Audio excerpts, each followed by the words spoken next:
Salut à tous, le journal du foot de ce jeudi 13 mai. Kylian Mbappé calme le jeu après une petite phrase lâchée en marge de la rencontre à Montpellier mercredi soir qui a beaucoup fait réagir sur les réseaux sociaux. Sur Eurosport, l'attaquant parisien a d'abord laissé entendre que le titre était peut-être perdu mais que le LOSC ne le méritait pas forcément.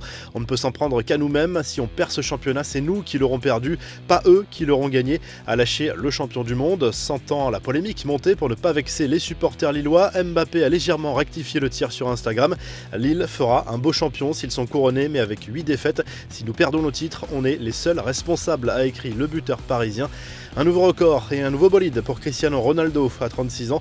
L'attaquant de la Juve a marqué contre Sassuolo le 100e but de sa carrière avec le club italien, moins de 3 ans après son arrivée en Serie A. Le Portugais est le seul joueur de l'histoire à avoir réalisé cette performance avec 3 équipes différentes et la sélection nationale. La même performance avait déjà été réalisée avec Manchester United avec 118 buts en 292 matchs et avec le Real Madrid bien sûr où il affiche 450 buts en 438 matchs. Il totalise 103 buts en sélection portugaise. Cristiano Ronaldo qui a ajouté une nouvelle voiture de luxe à son garage déjà bien garni après s'être rendu à Maranello, le siège de Ferrari en compagnie de son président. La star de la vieille dame serait repartie selon plusieurs médias italiens avec un modèle de la marque à 1,6 million d'euros. Les infos et rumeurs du mercato, Gianluigi Buffon a déjà des touches pour son avenir. Le gardien italien qui quittera la Juve libre à l'issue de la saison s'est confié au micro de Sky Sport. J'ai reçu des offres intéressantes. Si je me sens toujours Buffon, j'accepterai l'offre. Sinon, je prendrai ma retraite, a lâché le portier turinois. Dario Benedetto pourrait lui s'envoler pour l'Argentine cet été. Arrivé à l'OM en août 2019, l'ancien buteur de Boca Juniors ne s'est jamais pleinement imposé comme un titulaire indiscutable. Selon le journal argentin Olé, un retour dans le club de Buenos Aires est de plus en plus d'actualité.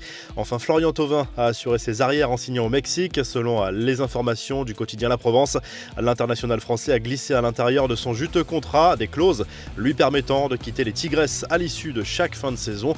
Les infos en bref, d'abord cet énorme coup dur pour les Pays-Bas, blessé au ligament du genou droit en octobre. Le défenseur central de Liverpool, Virgil van Dijk, renonce à participer à l'Euro avec la sélection néerlandaise pour récupérer à 100% avant la saison prochaine.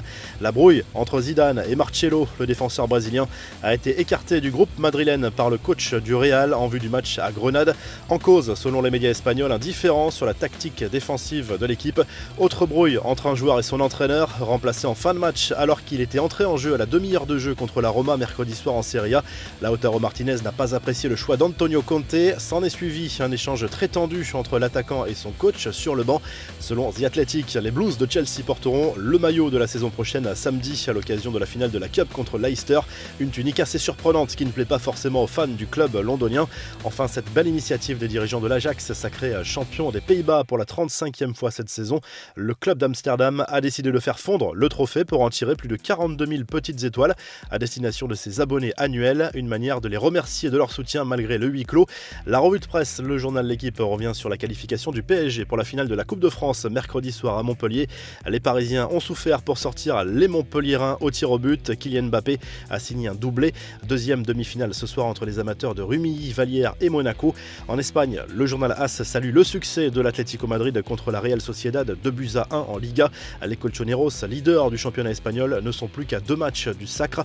Le Real est dans l'obligation de l'emporter ce soir à Grenade. Le Mundo Deportivo évoque le mercato du Barça. Pour le quotidien espagnol, l'arrivée de Sergio Agüero est en très bonne voie. L'Argentin arriverait libre en Catalogne. Le club Blaugrana qui ne renoncerait pas pour autant à Memphis Depay. Et en Italie, Tuttosport revient sur la victoire importante de la Juve, 3-1 sur la pelouse de Sassuolo. Tous les candidats à la Ligue des Champions ont gagné et notamment l'AC Milan qui a écrasé le Torino 7-0. Si le journal du foot vous a plu, n'hésitez pas à liker la vidéo et à vous abonner. Et à très vite pour un nouveau journal du foot.